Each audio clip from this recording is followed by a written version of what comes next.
Hello friends, welcome again. कैसे हैं आप?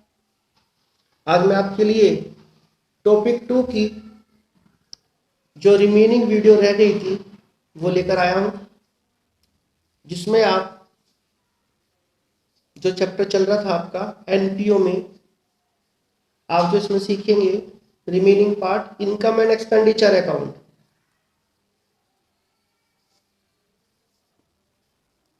जो कि आपके एग्जाम में 6 मार्क्स का आता है। इनकम एंड एक्सपेंडिचर अकाउंट जो कि आपका 6 मार्क्स का आता है। मैंने इसे आपको पहली वाली वीडियो में बताया था, जिसमें आपको मैंने रिसीट एंड पेमेंट का फॉर्मेट बताया था कि ये चीज क्वेश्चन में गिवन होती है और उसकी हेल्प से आप इनकम एंड एक्सपेंडिचर अकाउंट कैसे बनाएंगे ये चीज सीखेंगे आप। तो देखिए, सबसे पहले हम इनकम एंड एक्सपेंडिचर का फॉर्मेट बना लेते हैं, फिर इससे आगे देखते हैं क्या करेंगे हम। आपको बहुत ही ध्यान से सीखेंगे, वीडियो को स्किप करके मत देखिएगा। स्किप करके देखेंगे तो आपकी समझ में नहीं आएगा। इनकम एंड एक्सपेंडिचर अकाउंट ये इसका फॉर्मेट होता है। इसमें लिखते हैं आप फॉर द ईयर एंडेड, जिस साल के लिए बना रहे हैं, जिस पीरियड के लिए आप बना रहे हैं। मान लीजिए 31 मार्च 2021 के लिए बना रहे हैं, तो यहाँ पे 21 लिख देंगे आप।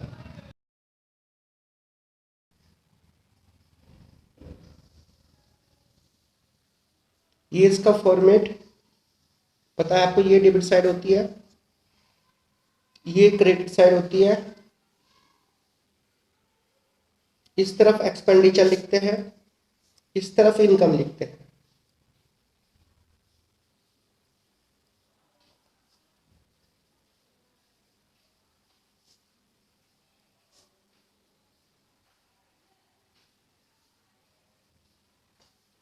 ओके, ये इसका फॉर्मेट है।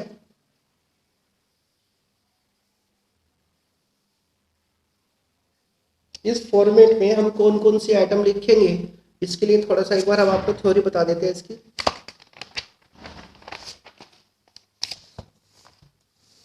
जिससे आपको फिर इसको समझना आसान हो जाएगा। तो देखिए, income and expenditure account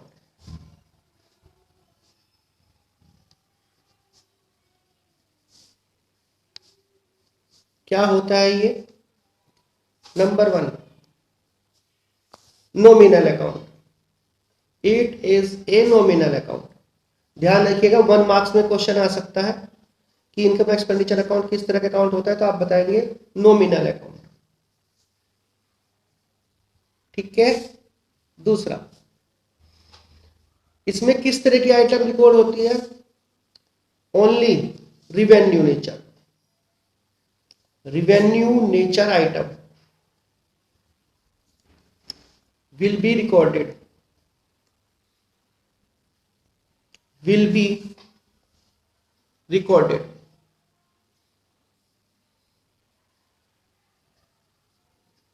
capital nature की जो होती है आइटम वो रिकॉर्ड नहीं होगी। नॉट कैपिटल नेचर, ब्रैकेट में लिख देंगे आप, नॉट कैपिटल नेचर आइटम। तो वो कहां पर जाती है? बैलेंस शीट में। Capital nature item balance sheet में जाती है, ये मैंने आपको बताया है। तो इसमें हम इनकम एक्सपेंडिचर में रिवेन्यू नेचर की आइटम ही केवल रिकॉर्ड करेंगे। अगली बात, इसमें जो है ओपनिंग और क्लोजिंग बैलेंस नहीं होता है। जो क्वेश्चन में इसमें शुरुआत करेंगे इनकम एक्सपेंडिचर की, तो ओपनिंग बैलेंस और क्लोजिंग बैलेंस से नहीं करते। ये बिल्कुल ऐसे बनेगा। मैं आपको एक सिंपल बता दूं, जैसे कि हमने 11वीं में ट्रेडिंग और प्रॉफिट एंड लॉस अकाउंट बनाया था, same as trading and PL. इस पॉइंट को हम नीचे भी लिख सकते हैं। तो शुरुआत करते हैं हम दोबारा फिर। अगला पॉइंट जो बता रहे थे आपको, it will not started with opening और क्लोजिंग बैलेंस, यानी कि no use of opening and closing balance.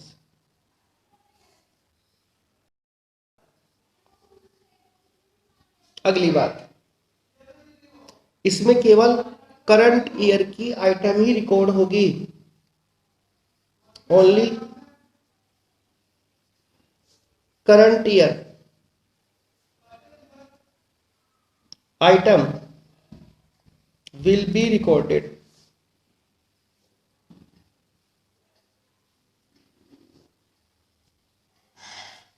इसलिए इसको हम कह सकते हैं एक्रूअल बेसिस पर बनता है,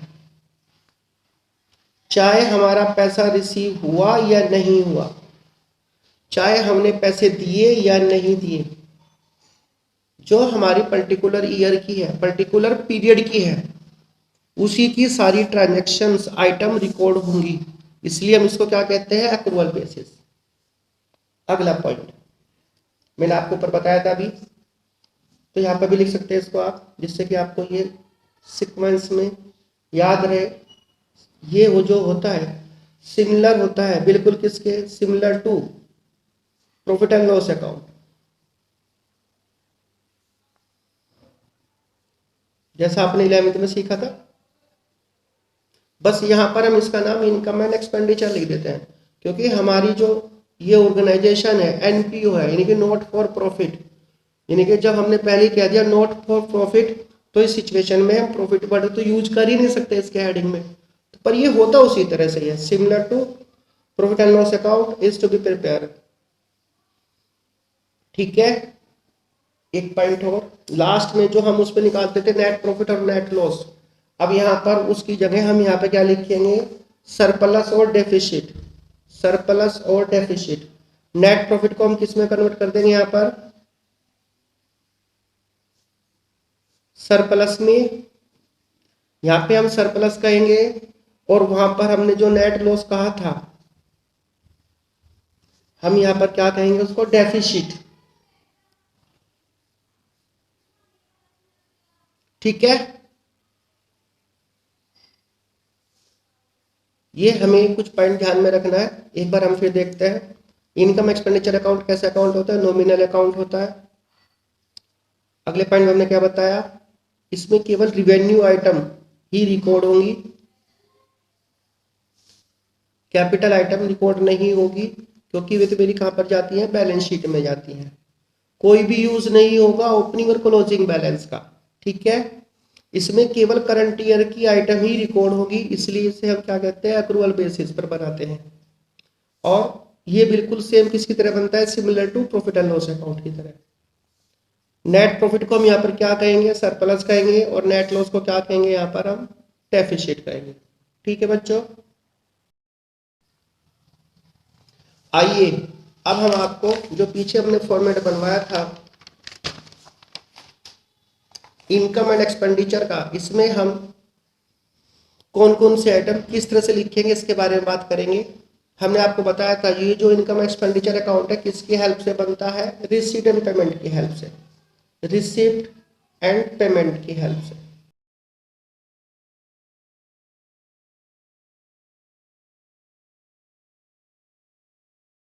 देखिए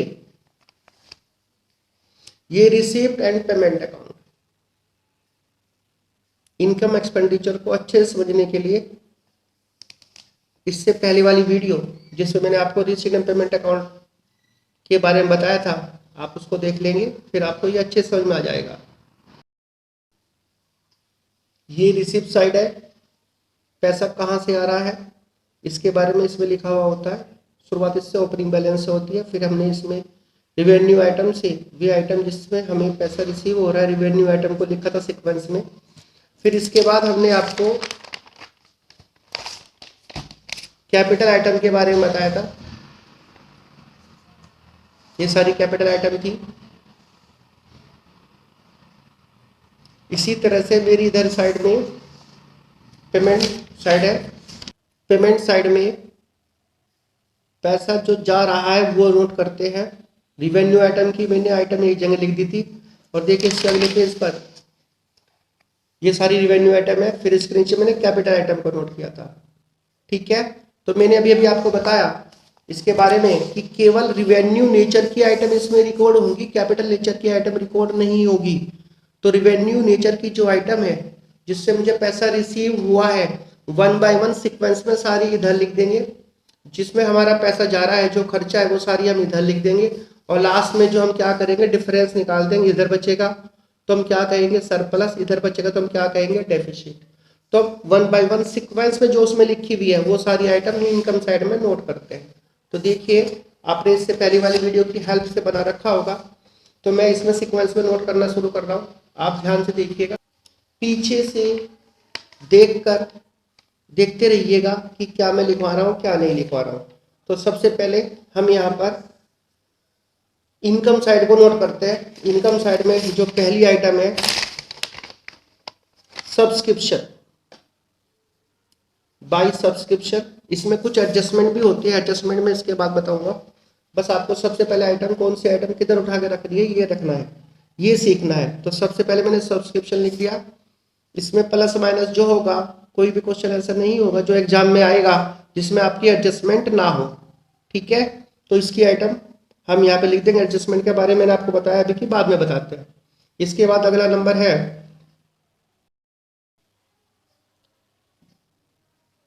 बाई एंट्रेंस फीस,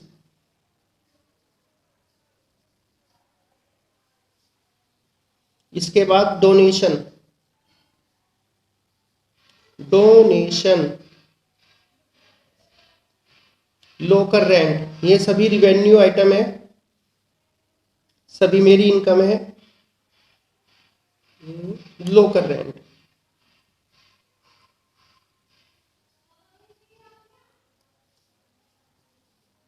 इसके बाद government grants,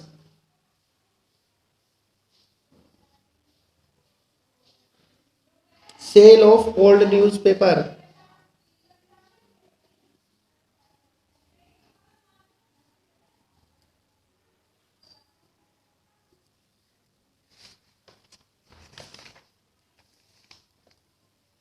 interest on investment,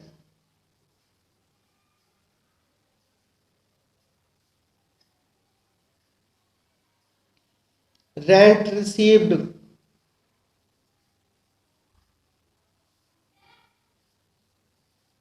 interest received, ऊपर हो ही गया, अलग से भी आ सकता है।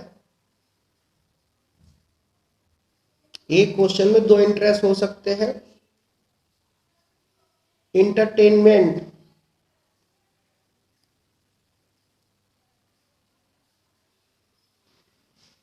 चैरिटी शो,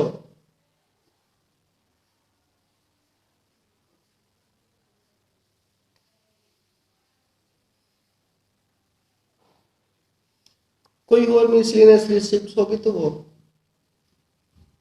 बाकी आप अपनी सुविधा के अनुसार इसमें चीजें बढ़ा भी सकते हैं। मिसलेनियस रिसिप्ट, अब मैं एक्सपेंडिचर साइड की नोट करता हूं।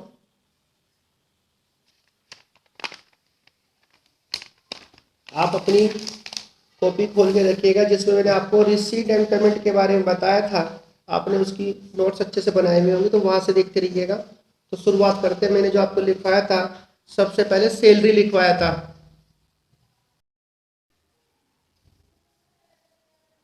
तो लिखिए salary,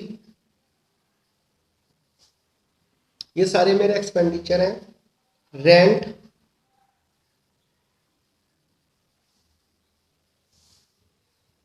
postage,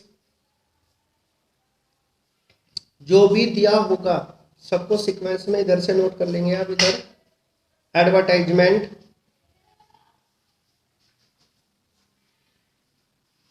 newspaper,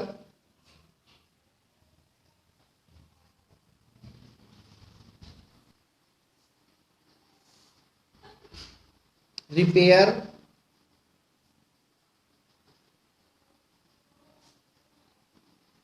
audit fees,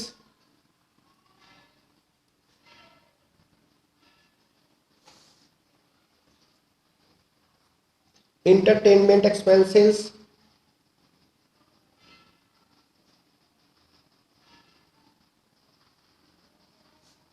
कोई भी इंटरटेनमेंट किया होगा उससे इनकम मेरी इधर आएगी। देखो मैंने इधर लिखा हुआ है इधर, और एक्सपेंसेस मेरा इधर आ जाएगा। मेंटेनेंस,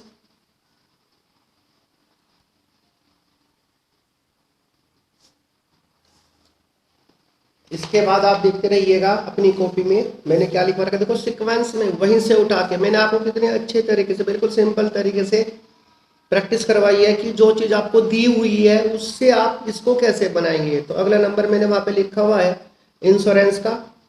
इसको अच्छे समझने के लिए आपको मेरी इससे पहले वाली वीडियो जरूर व्यू करनी पड़ेगी। ओरेनियम, कोई भी लोकल टैक्स,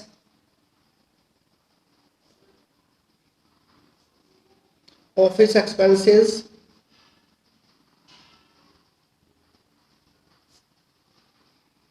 प्राइस एक्सपेंस लिखा हुआ है। तो प्राइज एक्सपेंसिव, अगर केवल प्राइज एक्सपेंसिव है तो आप यहाँ पे नोट कर देंगे, अगर फंड है तो आप उसको यहाँ पर नोट नहीं करेंगे। ठीक है, तो मैं ये मान के चलता हूँ इसके साथ प्राइज एक्सपेंसेस के साथ फंड दिया हुआ होगा, जिसे मैं कैपिटल आइटम में पिछले वाली जो वीडियो थी उसमें मैं बढ़ा देता हूँ। यहाँ पर देखिए, यहाँ पे लिख देता हूँ मैं प्राइज फंड। क्वेश्चन में गड़बड़ नहीं होगी। अगर केवल प्राइज एक्सपेंसिव दिया हुआ है, देखो ये दिया हुआ है प्राइज एक्सपेंसिव, अगर प्राइस एक्सपेंसिव दिया हुआ है केवल तो आप इसे नोट करेंगे इनकम एक्सपेंडिचर में, अदरवाइज आप इसके साथ प्राइज फंड के साथ इसे कंसीडर करेंगे, जो कि मेरी फिर बैलेंस शीट में जाएगा। तो मैं इसको यहाँ पर अभी नोट नहीं करता हूँ। इसके बाद कोई भी मैंने शो कराया होगा तो शो एक्सपेंसिव, शो की इनकम आप इधर लिख देंगे। इन्हें आपस में आप सबट्रैक्ट करके भी लिख सकते हैं, मिसलेनियस एक्सपेंसेस। इस तरह से मेरा ये अकाउंट पूरा हो जाता है। और लास्ट में हम क्या करेंगे, प्लस माइनस करके इसमें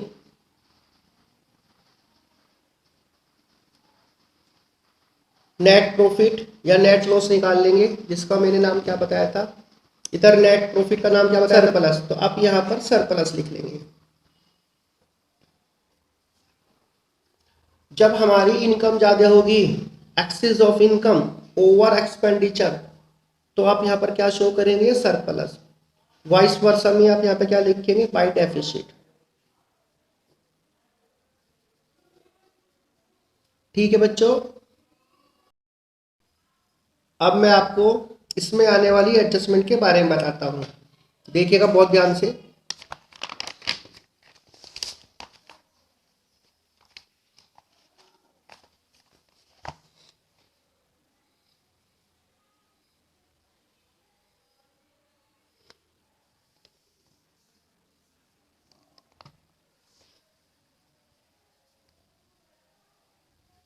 एडजस्टमेंट, कोई क्वेश्चन ऐसा नहीं होगा जिसमें ये एडजस्टमेंट पहले नंबर की ना आए।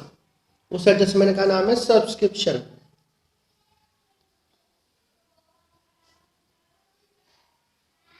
सब्सक्रिप्शन, इसकी अमाउंट दी हुई होगी कहां पर, रिसीट एंड पेमेंट अकाउंट में, रिसीप्ट एंड पेमेंट अकाउंट, वहां से अमाउंट उठाएंगे। अब फिर एडजस्टमेंट देखेंगे, 4 एडजस्टमेंट इसमें हो सकती है, 2 प्लस की 2 माइनस की, प्लस माइनस प्लस माइनस। कौन सी प्लस करेंगे कौन सी माइनस करेंगे, ये चीज आप ध्यान से सुनेंगे। आउटस्टैंडिंग जो होगी सब्सक्रिप्शन करंट ईयर की प्लस होगी, आउटस्टैंडिंग प्रीवियस ईयर की माइनस होगी।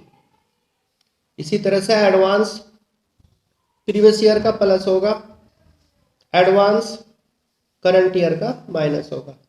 और इसमें ये चारों चीज हम प्लस माइनस कर कर हम कहां पर शो कर देंगे, इनकम एंड एक्सपेंडिचर अकाउंट में। और कौन सी साइड आएगा, इनकम साइड, यानी कि क्रेडिट साइड।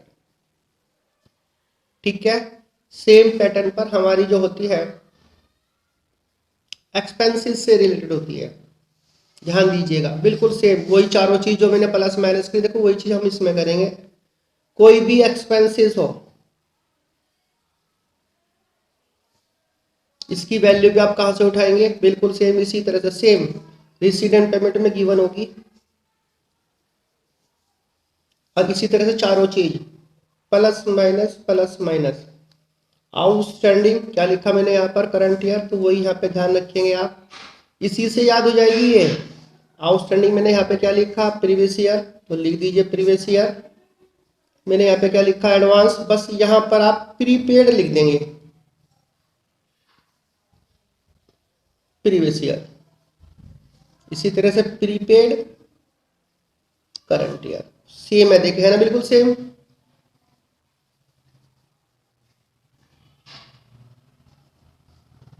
ठीक है, इससे आगे चलते हैं।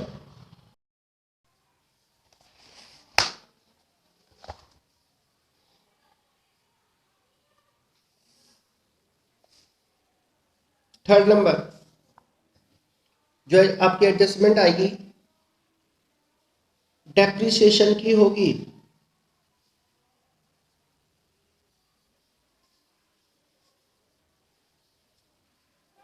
फॉर्मूला आपको पता ही है, P into are into T upon 100, इधर 12 लिख लेंगे।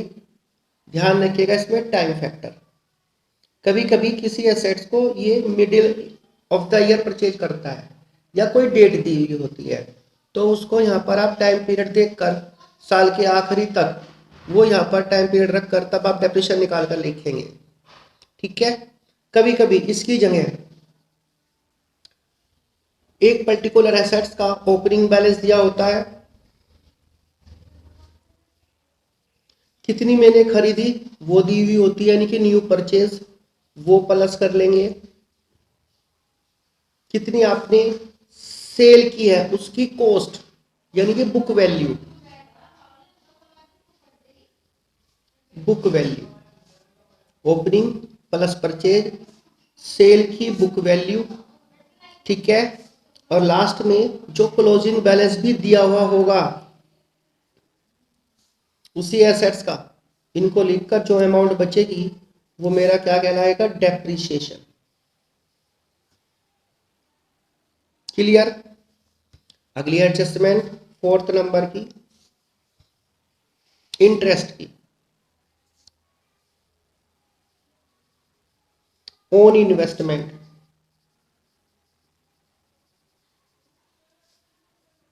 बिल्कुल सेम वैसे ही है जैसे मैंने ऊपर डेप्रिसिएशन निकाला था। कैसे निकाला था मैंने depreciation, P into are into T upon 100 into 12, same ही हम यहाँ पर अप्लाई कर लेंगे।